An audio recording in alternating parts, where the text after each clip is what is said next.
정관용의 시사본부.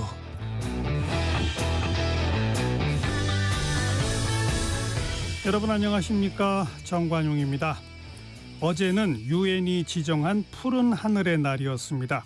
어제 오후 서울 강남역에는 2만여 명의 인파들이 모여서 더 이상 기후 위기를 보고만 있을 수 없다.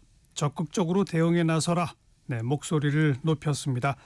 지금 우리 사회엔 해결해야 할 현안들이 너무나 많죠. 기후 위기는 물론 이 저출산 고령화, 양극화 등등 이 치열한 고민과 시급한 대책들이 절실한 상황입니다. 그런데 지금 우리 정치권은 계엄령 의혹, 전직 대통령 의혹, 현직 대통령 부인 의혹 이런 것들에 온 신경을 집중하는 모양새죠. 그나마 의료 대란 관련해서 협의체 구성, 또 연금 개혁 논의 등등 약간의 진전이 있는 대목도 없진 않습니다. 오늘 2부 직진본능 직설하고 시간에 정치권 상황들 함께 좀 짚어보죠. 정관용의 시사본부 9월 8일 일요일 순서 시작합니다.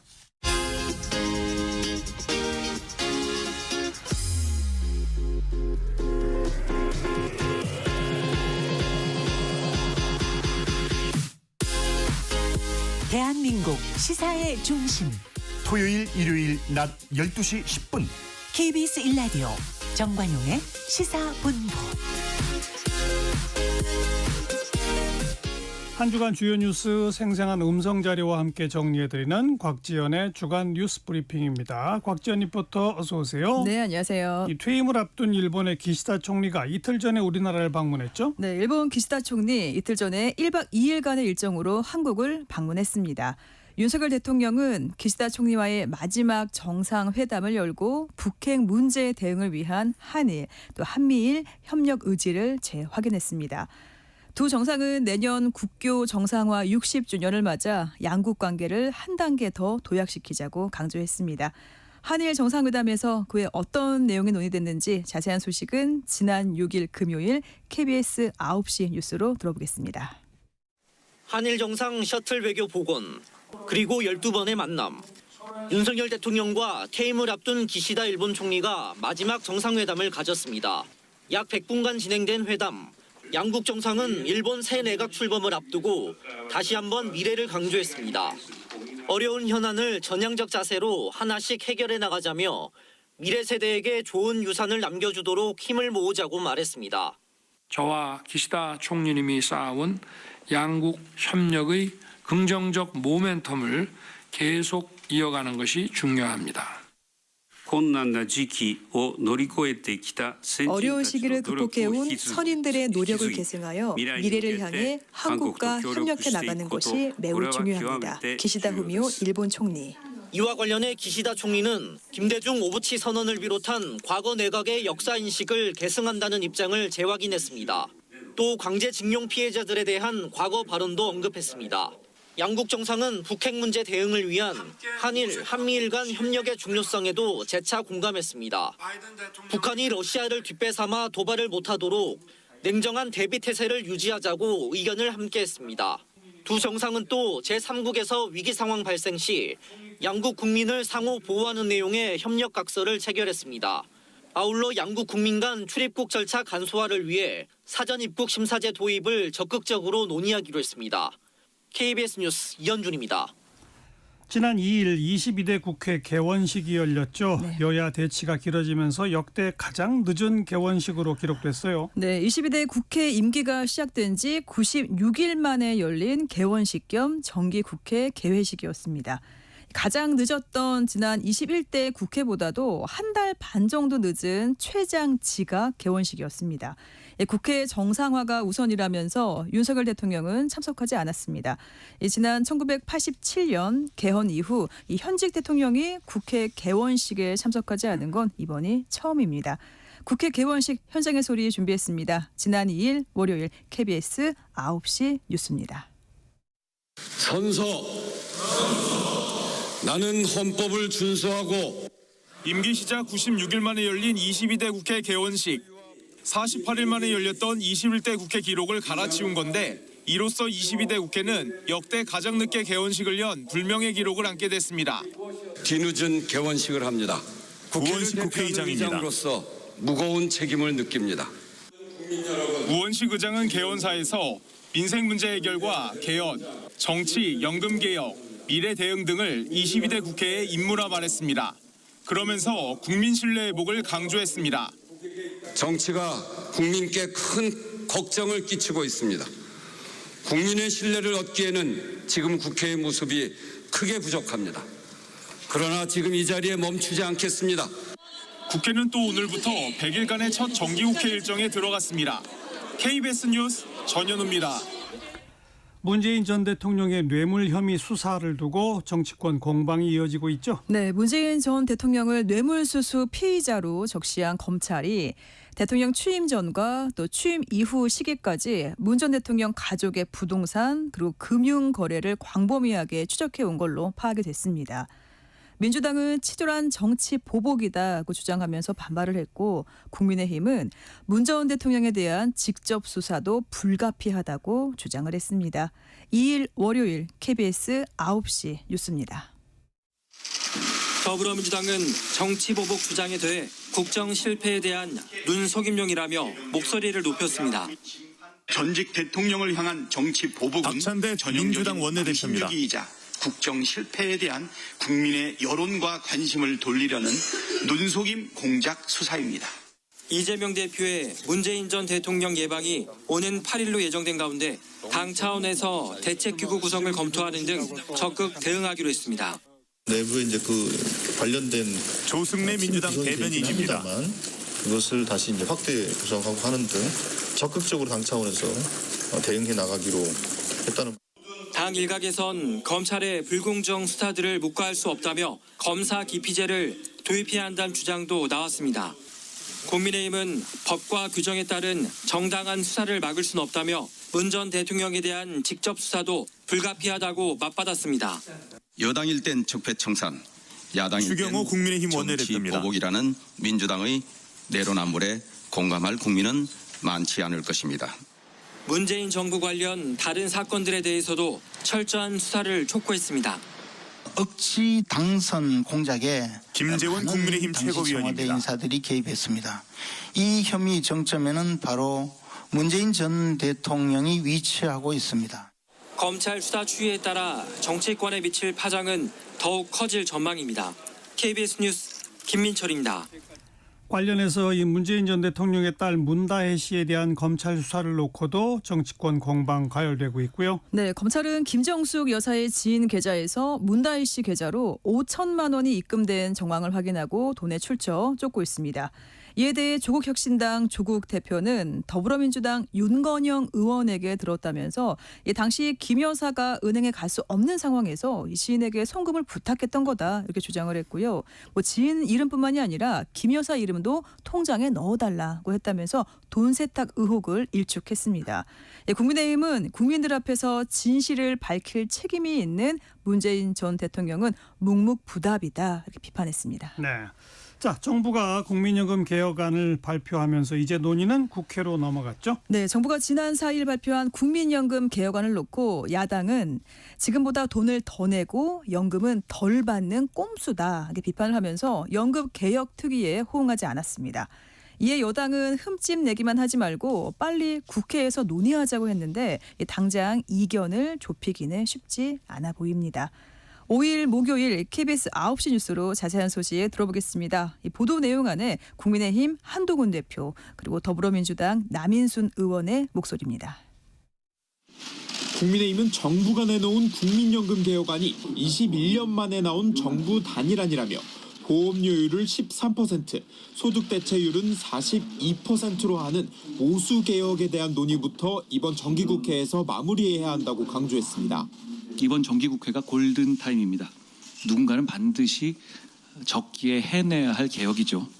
세대별 보험료율 인상 차등화는 세대 간 형평성을 맞추고 청년 부담을 줄여 환영받고 있다고 평가했습니다.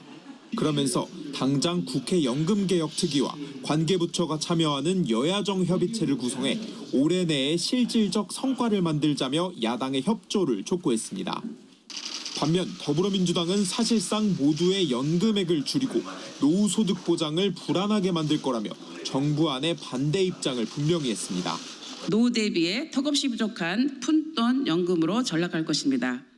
세대별 보험료율 인상 속도 차등화에 대해서도 유례를 찾기 힘든 졸속 정책이라고 평가절하했습니다. 국회 논의기구에 대해선 특위가 아닌 소관 상임위인 보건복지위 논의 추진을 검토하는 것으로 알려졌습니다. KBS 뉴스 이윤우입니다. 네, 주간 뉴스 브리핑 여기까지. 곽지연 리포터 수고하셨어요. 네, 고맙습니다. 정관용의 시사본부 듣고 계십니다. 12시 21분 향해 갑니다. 기상청 또 교통정보센터 차례로 연결해보죠. 기상청의 조하늘 씨. 네, 오늘도 옷차림을 가볍게 하셔야겠습니다. 휴일인 오늘도 늦더위가 이어지겠는데요. 어제보다 폭염특보가 내려지는 곳도 더 많아졌습니다. 서울 서부권에는 폭염주의보 발효됐고요. 원주와 대구, 경북 등지에도 폭염주의보가 확대 발효됐습니다. 동해안 지역을 제외한 전국 대부분 지역에서 체감온도 33도 안팎까지 올라 매우 덥겠는데요. 낮 기온 서울과 원주, 대구 32도, 대전과 전주 33도로 어제보다 1에서 5도가량 높겠습니다. 날은 덥지만 푸른 하늘을 보면 가을 기운이 물씬 풍기는데요. 오늘 전국에 가끔 구름이 많이 끼겠고요. 다만 남부지방에 계신 분들은 우산을 챙기셔야겠습니다. 강원 남부 내륙과 남부지방, 제주도에는 5에서 20mm의 소나기가 내리는 곳이 있겠고요. 부산과 울산, 경남에는 최대 40mm가 예상됩니다. 소나기의 특성상 일시적으로 강하게 쏟아질 수 있는 만큼 주의하셔야겠습니다. 제주도 해안과 남해안에는 높은 너울성 파도를 조심하시기 바랍니다. 다가오는 수요일에는 서울의 낮 기온이 34도까지 오르는 등 늦더위가 절정을 보이다가 점차 더위의 기세가 누그러지겠습니다. 현재 서울의 기온은 30.1도입니다. 지금까지 날씨 정보였고요. 이어서 이 시각 교통 상황을 KBS 교통정보센터의 이현 씨가 전해드립니다. 네, 고속도로 서울 쪽의 이동량이 증가하고 있습니다. 지금은 충청권에서 주로 긴 정체가 나타나고 있습니다. 서해안고속도로부터 볼게요. 서울 방향 당진 분기점에서 서해대교 쪽으로 20km 구간 답답합니다.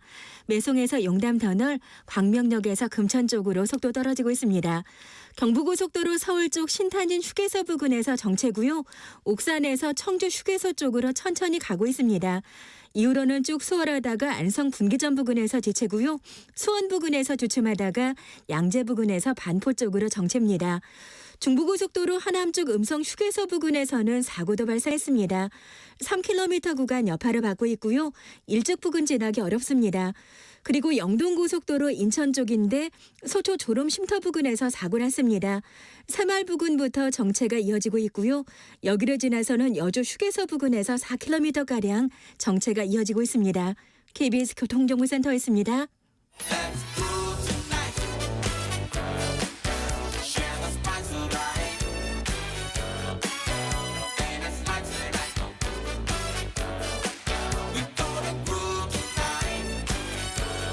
국민 MC 정관용. KBS 1라디오 정관용의 시사본부. 들어보면 달라요. 남북의 창 시간입니다. 통일연구원 조한범 석좌연구위원, 안녕하세요. 예, 안녕하세요. 북한이 요새 거의 매일 오물풍선을 날리고 있죠? 그러네요. 지금 이제 흐름을 보면 5월 28일부터 8월 11일까지 한 11차례 보냈거든요. 예. 근데 그 이후는 안 보냈어요. 예. 그건 한 25일간.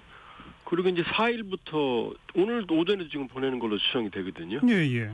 그러면 다섯 번째로 지금 추정이 되는데, 그런데 이해가 안 가는 게 이제 원래 겨울에는 그 남풍이 안 붑니다. 예. 북쪽으로 바람이 안 불기 때문에 탈북 단체들이 전단을 못 보내거든요. 예. 그러니까 보내는 시기가 4월에서 한 8월 말까지거든요. 근데 지금 8월 11일 이후 북한이 보내는 9월 4일까지는 남풍이 안 불었고요. 예. 제가 아는 정보로도 대북 단체들이 전단을 안 보냈거든요. 예. 그럼 그동안 본인들이 얘기했던 게 우리 쪽에 이제 전단을 보내니까 본인들도 보낸다 이거였는데 이번에는 원인이 없거든요. 그래서 분석을 해보면 몇 가지를 좀 추정을 해볼 수가 있는데 우리 군이 대북 심리전 방송을 계속 하고 있거든요. 예. 여기에 대한 반발 성격. 그 다음에 지금 북한 역대급 수해가 발생을 했는데 계속 지금 아픈 부분을 우리 언론들이 보도를 하고 있거든요. 그리고 또 하나는 이제 릴구 쿠바 주재 참사관이 한국에 와서 북한이 숨기고 싶어하는 얘기들을 계속 폭로하고 있거든요. 그러니까 아마 이런 부분에 대한 반발로 보여지기 때문에 아마 향후에도 계속 바람만 불면 이 북풍은 거의 1년 내내 붑니다. 그러니까 이 풍선 싸움에서는 우리가 좀 불리하죠, 기상상. 계속해서 당분간은 계속 보낼 가능성이 있어요. 근데 뭐 종이나 비닐 쓰레기 같은 거 담아서 보낸다고 우리한테 미치는 피해도 사실 거의 없잖아요. 거의긴 없지만 이제 이게 아무래도 인명 피해가 날 수가 있어요.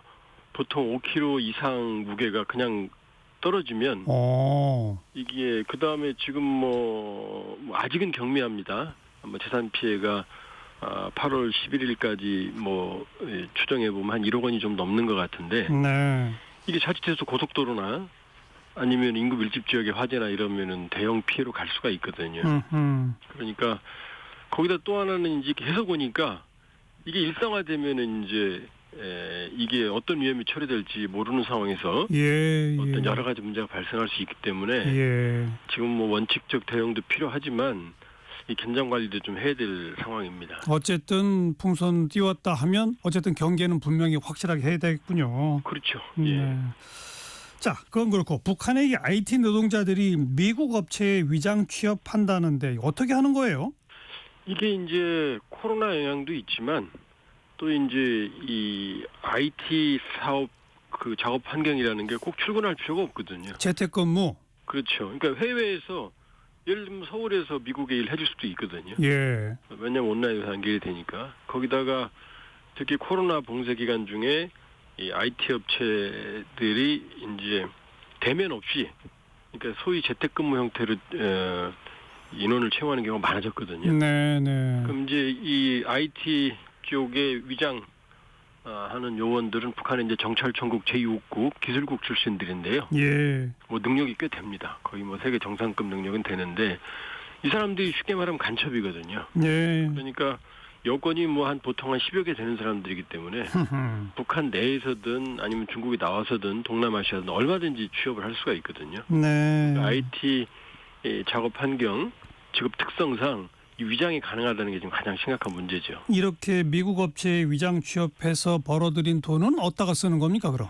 그럼 다 이제 김정은 체제의 통치 자금이고 대부분 이 돈들이 이제 핵 미사일 개발 쪽에 들어가거든요. 왜냐하면 이번에 수해에서도 나타나지만 그런 돈들이 만일에 인프라나 간접 자본에 쓰였다면 저런 수혜가 원시적인 수혜가 일어날 수가 없거든요. 그러니까 이런 IT 업체들 예를 들면 우리가 당하고 있는 보이스피싱만으로도 정찰청국이 1년에 최소한 300억 원 정도는 가져가는 걸로 알려지고 있거든요. 그러니까 우리 돈 가져다가 핵 미사일 개발하는 거죠.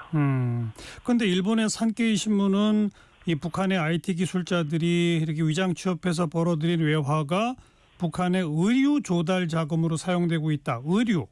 그렇고 보도한 적도 있어요. 그건 아주 극히 일부입니다. 금액이 아주 미미한 하나의 사례고요.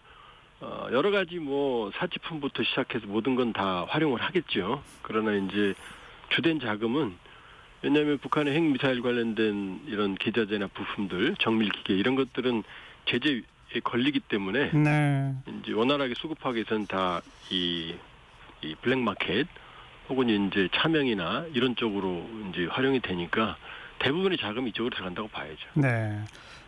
뭐 미국의 업체들이 이런 위장 취업을 근본적으로 막을 방법도 사실 뾰족이 없겠군요. 뭐 그렇죠. 위장 여권을 가지고 재택근무에 채용 공고에 응하고 이러면 가려내기가 어렵겠어요. 왜냐하면 이 사람들이 상당한 효율성, 능력이 있거든요. 그러니까 말이에요. 그러니까 미국 업체에서는 뭐 사실 거기까지 신경을 쓸 겨를이 없죠. 참. 자, 저희 KBS가 이 대북 소식통을 통해서 2시간이 넘는 분량의 북한 내부 영상 한 10여 편을 입수한 게 공개됐는데 여기 영상 안에 여고생이 수갑 차고 공개 재판에 나온 모습 담겼어요. 이런 게 북한에서는 흔한 모습이라 이거죠? 아주 이제 제가 이제 2010년대 중반 북한 내부 자료들도 많이 가지고 있거든요. 그때는 이제 지금은 이름이 바뀌었지만 209 연합 소조라고 그래서 소위 말하자면 이제 비사그룹화, 비사회주의 단독반이거든요.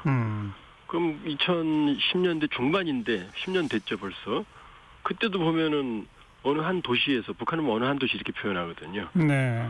학생들이 9천여 건의 불법 녹화물을 자수했다 이런 대목이 나오거든요. 한 도시에서 자수한 것만 그 정도 숫자면은 아닌 건 더 많다는 얘기거든요. 예. 지난해 탈북한 젊은이 20대가 이제 최근에 증언한 걸 보면 여기 와서 제일 먼저 물어본 게 합동신문 때 내가 남한 드라마 몇 부까지 봤는데 그다음 어떻게 됐냐 이걸 제일 먼저 물어봤습니다. 그러니까 못 막죠. 예. 문화는. 그리고 또 여기서 제일 좋은 게 한류 마음대로 보는 거. 그다음에 저렇게 단속을 해도 염색하고 다니고 뭐 청바지 입고 다니고 다 했답니다. 네. 그러니까 젊은이들은 막기 어렵죠. 저런다 하더라도. 게다가 이 북한 군을 대상으로 한 교육 영상을 보니까 북한 군들이 남한 말투로 서로 문자를 주고받는 내용이 들어있어요. 뭐 소개팅, 전화번호를 줄인 전번 뭐 이런 단어들 등장한다고요? 제가 말씀드린 김정은 집권 초에 235 군부대 남포시에 있는 사단의 문건들이 대량으로 유출돼서 NHK에서 다큐로 만든 적이 있거든요. 예.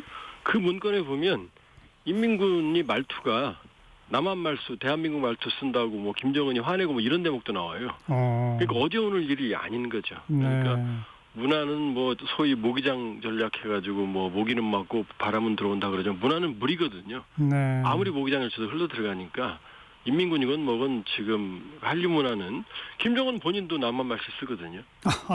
그러니까 이건 막을 수가 없다 이렇게 봐야죠. 근데 이 공개된 영상에서는 한국 문화의 확산을 생사의 문제다 이렇게까지 표현한다고 그래요. 이 생사의 문제죠. 왜냐하면 이 문화의 우리도 뭐 어릴 때 그런 거 뭐 많이 경험을 했지만 아무리 뭐 이렇게 차단한다고 그래도 이 외부 문화가 들어오게 되면 자연히 자기 체제를 돌아보게 되거든요. 네. 그렇게 되면 사실 북한 문화가 원시적이거든요. 그렇게 보면은 체제가 근본적으로 균열로 이어질 수 있기 때문에 거의 뭐 생사를 걸고 막고 있다고 봐야죠. 한국 문화를 뭐 널리 보고 그다음에 그걸 동경하다 보면 체제 불안으로 바로 직결되는 그런 거죠. 그러니까 여기가 좋아 보이는 거죠. 그러니까요. 북한은 답답하고. 네. 자, 이 북한 언론이 북한 정권 수립일인 구구절을 앞두고서 김정은 위원장의 뭐 애민주의 기조를 부각하고 있다고 그러는데 먼저 구구절이 어떤 날이죠? 정권 수립일입니다. 그러니까 1948년 8.15 때 이제 우리가 먼저 정부 수립을 하니까 이제 본인들도 이제 9월 9일 날 한 거고요. 근데 더 중요한 건 10월 10일 당창건 기념일이거든요. 네. 내년이 이제 80주년이 되니까 내년에 큰 행사를 할 것 같고 지금 오늘 오전에도 보니까 애민주의를 뭐 떠들고는 있지만 오늘 오전 조선중앙 텔레비전 보니까 김정은 위원장이 군사행보를 4군데나 갔어요.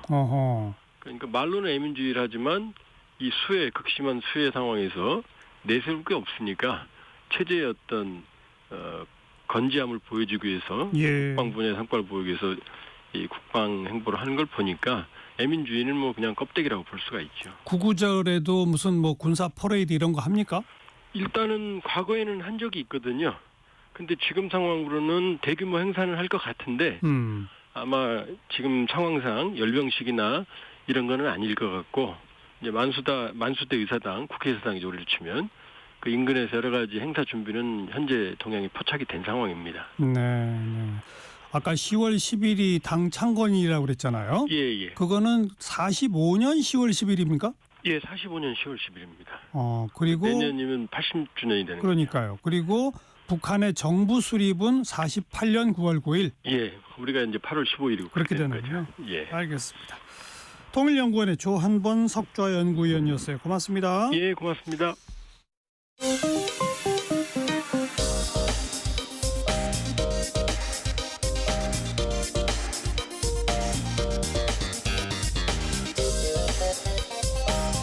팩트체크 진짜 뉴스 정관용의 시사본부 KBS 1라디오 들어보면 압니다. 아무튼 경제 시간입니다. 이제 열흘 후쯤에 미국의 연방준비제도가 금리를 얼마나 내리느냐 이걸 놓고 지금 전 세계가 긴장하고 있어요. 미국 대선의 한 쟁점이기도 하고요. 자, 김원장 전 KBS 기자 연결합니다. 안녕하세요. 네, 안녕하세요. 네, 금리 인하는 확실시 되는 거죠. 근데 이제 얼마나 내릴지가 관건인 거죠. 네, 그렇습니다. FOMC 회의라고 하죠. 이제 1년에 이제 연준이 회의 8번 여는데요. 금리 결정하는 회의를. 이번에도 2022년 3월에 이제 기억하시죠? 그때 급하게 이제 물가가 너무 올라서 금리를 올렸고 이제 2년 6개월 만에 금리를 내립니다. 17일, 18일 이달 17일, 18일에 이제 결정합니다.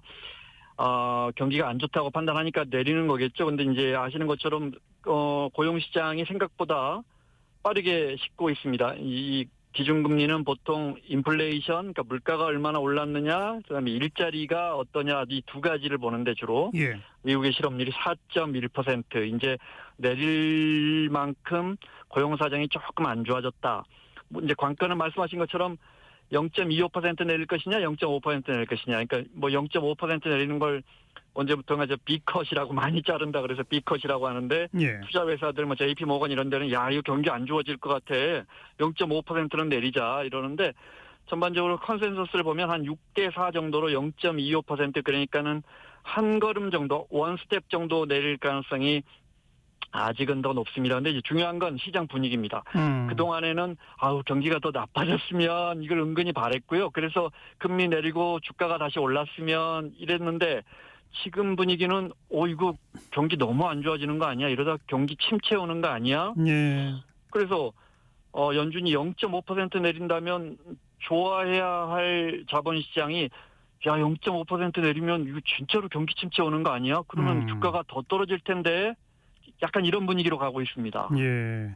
그런데 아무튼 코로나 때문에 이제 정부가 돈을 많이 풀었고 그것이 인플레를 자극하니까 금리를 대폭 빠른 속도로 올렸던 거 아닙니까? 그렇습니다. 그렇게 네네. 금리를 올리면서 그러면 이 금리를 바짝 올리면은 이게 경기 침체 오는 거 아니야라고 하는 우려를 했지만 오히려 지난해 경기는 좋았었잖아요. 네네네 그렇습니다. 근데 올해는 좀 이게 경기 침체 피하기 어렵다 이런 거라 이건가요? 그러니까요. 2년 전에만 해도 이게 연착륙이 되겠어. 이렇게 미국 경기가 팔팔 끓고 식으면 또 얼어붙을 거야 했는데 어떻게 지난해 경기는 나쁘지 않았고요. 올해도 이렇게 잘 가나 싶었더니 또 이렇게 빨간불이 켜집니다. 근데 통계적으로 보면 유명한 이야기인데 금리 인하하면 경기 침체가 옵니다. 92년에도 그랬고 2001년에도 그랬고 그때 이제 9.11 터지고 금리 부지런히 내렸지만 닷컴 버블로 이제 버블이 붕괴가 됐고 2008년도 기억하시지만 글로벌 금융위기 그때도 뭐 서둘러 금리 내렸지만 글로벌 금융위기 우리가 피하지 못했고 이제 그리고 다시 2024년 9월에 이제 금리를 내립니다. 그런데 어떻게 보면 금리를 내려서 경기 침체가 오는 게 아니고 경기 침체가 올 것 같은데 금리를 내렸는데 그걸 못 막은 거죠. 좀 늦어서. 그렇죠, 그렇죠. 보통 우리가 경기 침체라고 그러면 이제 2개월 연속 성장률이 떨어지는 거, 그다음에 이제 경기 불황은 이제 그보다 더 센 걸 이제 불황이라고 하는데 이게 침체만 올지 불황으로 갈지 디플레까지 갈지 뭐 이건 모르겠습니다. 근데 이제 가장 많이 이야기되는 게 이른바 샴의 법칙입니다. 기사에서 많이 보셨겠지만 최근 미국의 석 달간 실업률 평균값이 지난 1년 중 최저치보다 0.5%포인트 이상 높으면 반드시 경기 침체가 온다. 이게 샴의 법칙인데 지금 높습니다. 근데 샴의 법칙이 1960년 이후에 한 번도 틀린 적이 없거든요. 그러니까 이제 이런 것도 그전에는 이런 이야기를 안 하다가 경기가 이거 조금 너무 얼어붙는 것 같은데 이런 분위기가 되니까 또 이런 통계들을 끄집고 나오는 것 같아요. 네.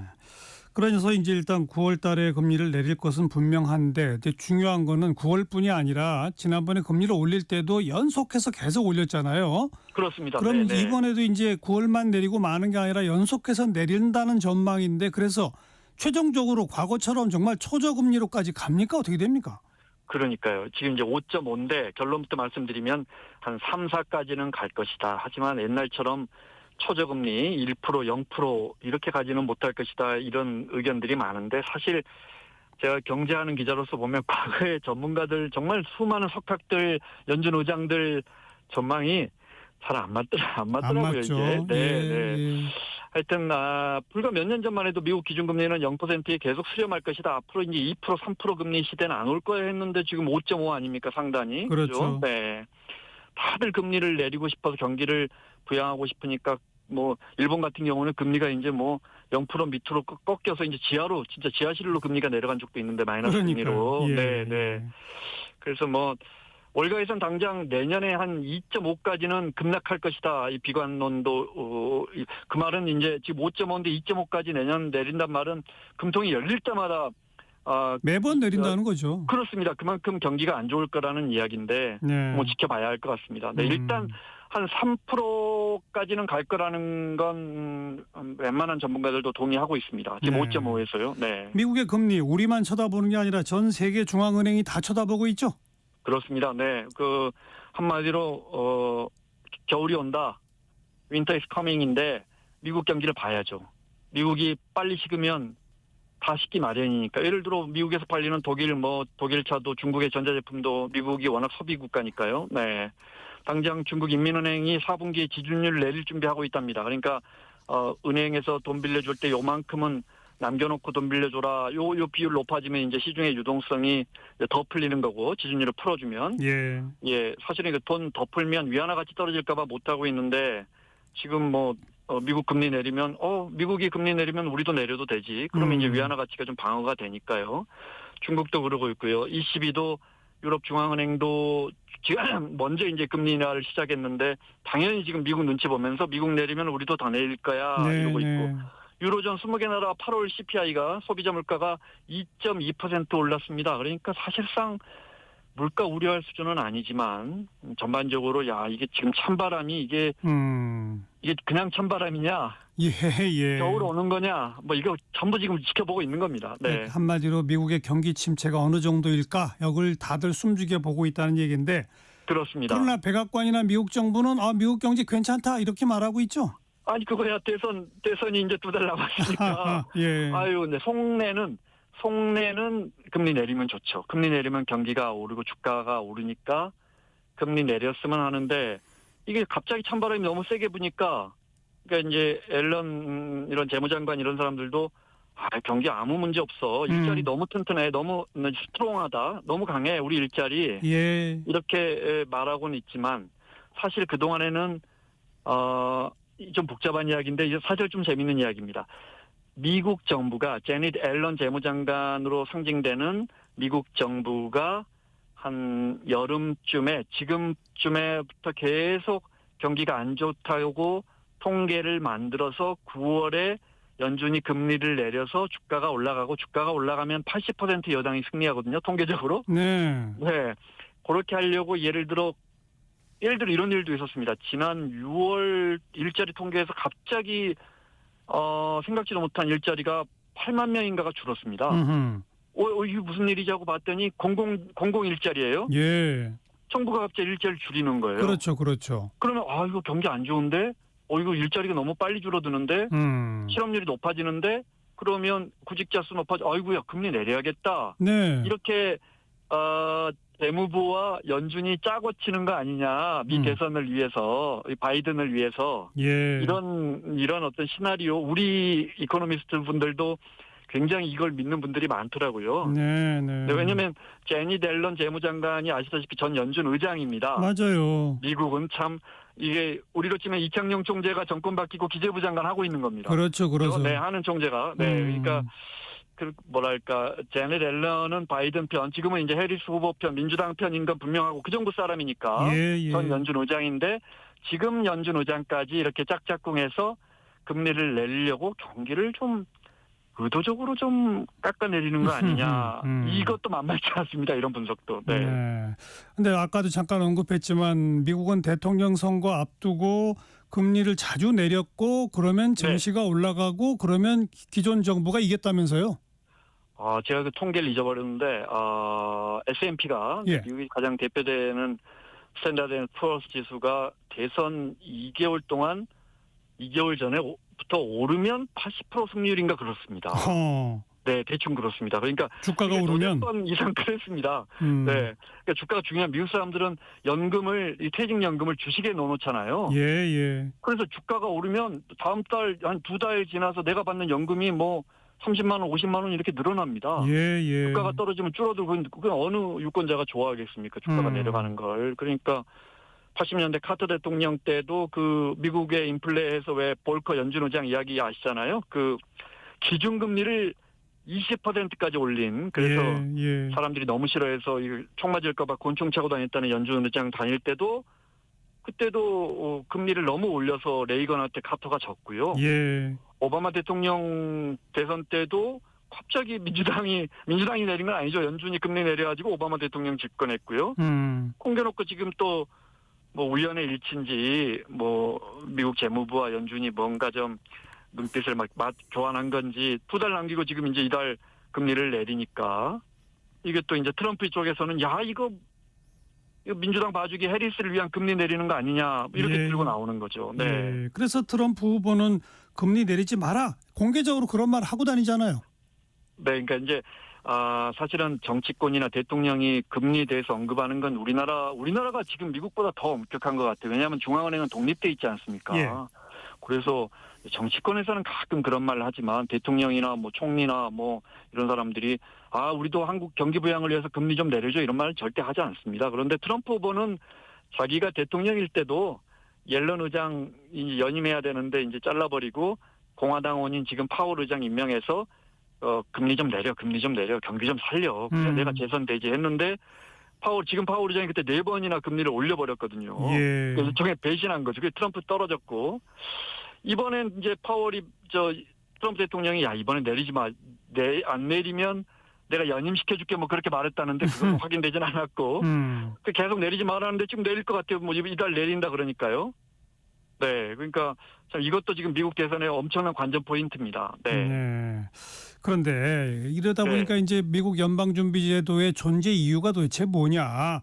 네. 원래 우리 중앙은행의 존재 이유는 물가 관리가 핵심 아닙니까? 물론입니다. 네. 근데 이제 물가 관리가 아니라 언제부턴가 중앙은행이 경기 부양을 위한 기구가 된 것 같아요.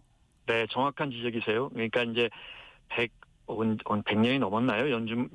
페드가 만들어진 게 100년이 넘었는데 그때는 최후의 대부자라 그래서 이제 그 진짜 많은 다 유럽에서 넘어온 가문들 아닙니까? 미국의 부자들이. 네, 그 사람들이 이제 뭐 모여서 페드를 만들면서 은행들이 파산하면 뒷돈을 대주는, 마치 지금 나라가 파산하면 IMF가 돈 빌려주는 것처럼 그래서 이제 연준을 만들었는데 그러면서 연준의 역할이 점점 변해서 이제 인플레를 막는 것, 시중에 적절한 양의 돈을 푸는 그런 기관이 돼서 중앙은행을 흔히 우리가 그 파티볼 치우는 기관, 파티가 막 새벽까지 되는데 다 집에 안 가는데 연준의 역할은 이제 슬슬 이 파티볼 이 그릇을 치우는 겁니다. 자, 집에 가. 이제 경기 과열된다. 집에 가.